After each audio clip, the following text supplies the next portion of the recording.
Hi, I'm Jim Curtin, head coach of the Philadelphia Union, and I'm here to answer questions for Ask the Coach.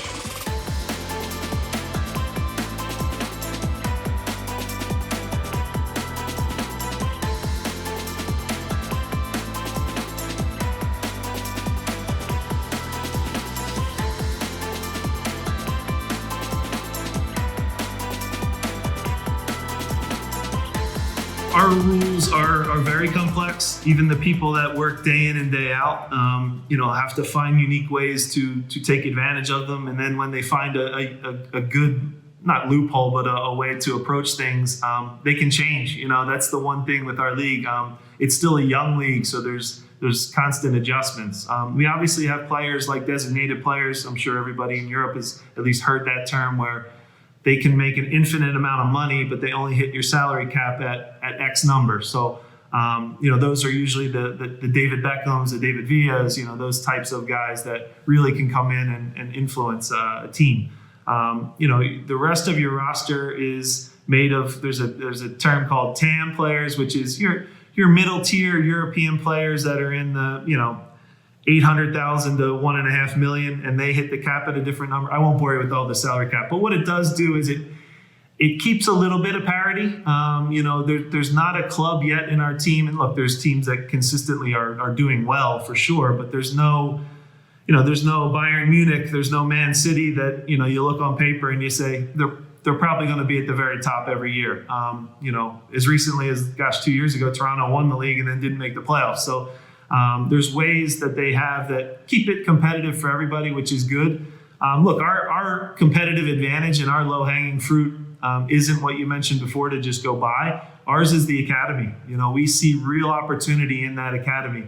For those that maybe don't know, in Europe, our salary cap is such where each team has a cap number, but your homegrown players, the ones you develop from your academy, count as zero on the cap. So I have 8 or 9 of them out there that are, starting at different points of the year, and they count for zero. So, and they're the kind of players too that, look, we aspire to create the next Landon Donovan or Clint Dempsey, but if they're in our academy from age 8 all the way through to the first team, I see that as the type of player that, makes a coach sleep well at night. You know exactly what you're going to get. You're going to get a good 7.5, 8 out of 10 every game. It'll never be a 4, but it might never be a 10, but he's going to be really solid for you on the day. So those are really important for us. And that's one of the competitive advantages that we utilize, and we believe in young players. And you have to throw them out there and give them opportunities and be brave as a coaching staff to do that. And more times than not, young players, you'd be shocked. I think this applies in every company too.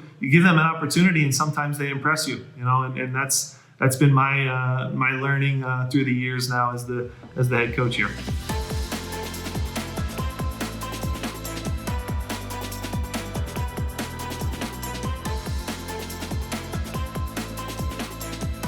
In order for the U.S. to become a powerhouse, I'm going to give a boring answer. It's going to take time still. We are behind in certain elements of the game in terms of youth development.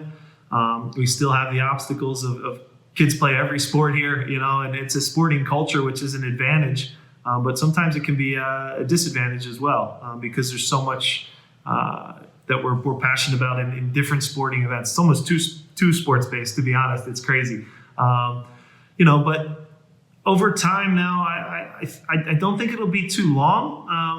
I think we've made strides. Look, the game has grown in this country more than I ever thought it would already in my lifetime. I look at our league now in MLS, and you can tune in the morning, and the English league is on in the beginning of the morning. The Bundesliga, you can watch 3 games. And then MLS is on for 3 games into the night. And that never used to happen. I used to have to, turn our TV to what was called UHF, and then you'd get a fuzzy, Italian league game maybe one time on a Sunday, and I'd be watching that when I was little. So the growth has been amazing. You talk about the training facilities, the infrastructure, the stadiums are beautiful. The owners that are coming in have real dollars, and they're very smart men. So it's growing. I think everybody too often in America wants to be the best right away, and it's it's just not realistic. There's too many great leagues, and it's going to take time. I think you're starting to see now a little bit of a shift where, younger players are looking to the States to come here to our league rather than maybe aging superstars, which is a good first step. But I still think we're a little bit away.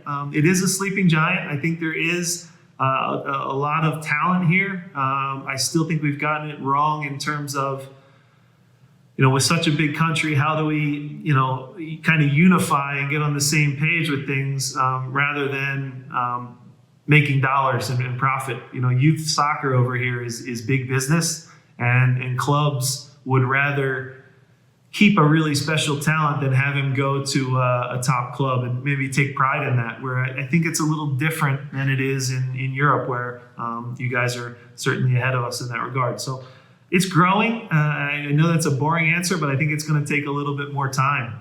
I don't think there's any magic bullet that's just going to we're going to snap our fingers and say the U.S. is great. Look, we failed. We didn't qualify for the World Cup. That has to be pretty humbling in a region that is not the most powerful in CONCACAF. So we have to step back, recognize some of the mistakes we have. We certainly have the talent. I think we have the coaching quality, but we have to get a little more unified on things.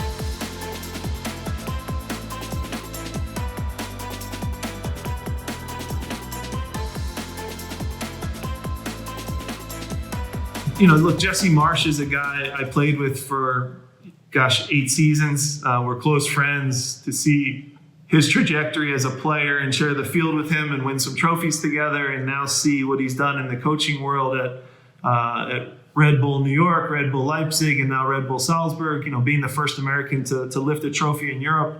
I was just over there and saw them, train for quite a bit and see their environment. He's a big influence in my life.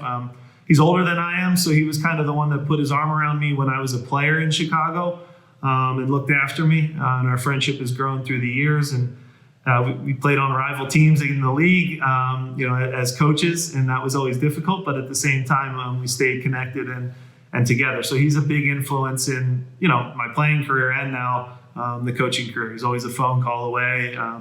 A text with helping me, because we do now have Ernst Tanner, who was from Red Bull Salzburg as well. He's a text away. Jesse is from, giving advice or tips or different things, or dealing with when we're a little bit narrow, and how do we deal with long switches, and how does the 8 get out quick enough, and different pressing points and all that stuff that comes up. That's a great resource to have. Rafael Vicky is another name that I've played with, and now watched his coaching career from afar. He was at FC Basel. I took a trip over there. And again, I try and do one of these trips every offseason. When he was in the Champions League and Basel was flying, to see him work was really impressive. I really liked how he worked. Greg Berhalter, our U.S. national team coach, is a colleague and a guy that I respect a great deal. And then globally, when you kind of zoom out and say, look, I don't have a relationship with any of these guys, but who do I really like? Eddie Howe, I actually got to meet in person. We played Bournemouth here, and I'm not going to be a coach that goes and aspires to, look, I know Guardiola's great, I know Klopp's great, but they're at the pinnacle, and my club is maybe structured and built differently, that we're never going to have the trajectory that those clubs have. We have to find different ways to win, like we've talked about already. So Eddie Howe, for me, was an interesting one. He's a young coach. He's progressive. Watching his teams train here and how hard they work 3 sessions a day and just getting after it. But then also, he won't remember it, but sitting next to him for a meal, and I'm kind of picking his brain. And, that was a great experience for me. So he's one that I always keep an eye on and really like how his teams play. And look, they play brave. They get after it. They punch above their weight like we like to think that we do. He's a coach that I aspire to be like. Pochettino for me is another one that I really like a lot. I liked how his Spurs teams played. Now they've gone kind of a completely different route, but that's a discussion for another day.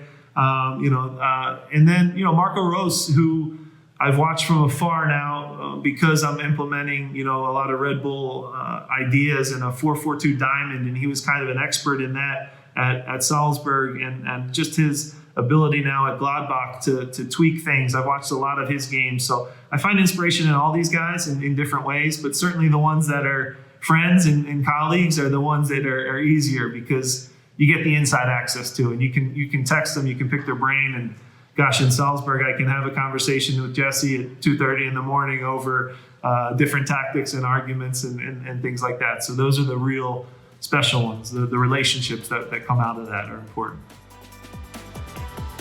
To see the full Q&A and for more exclusive content from top-level professional and academy coaches, subscribe to the Coach's Voice Academy at academy.coachesvoice.com.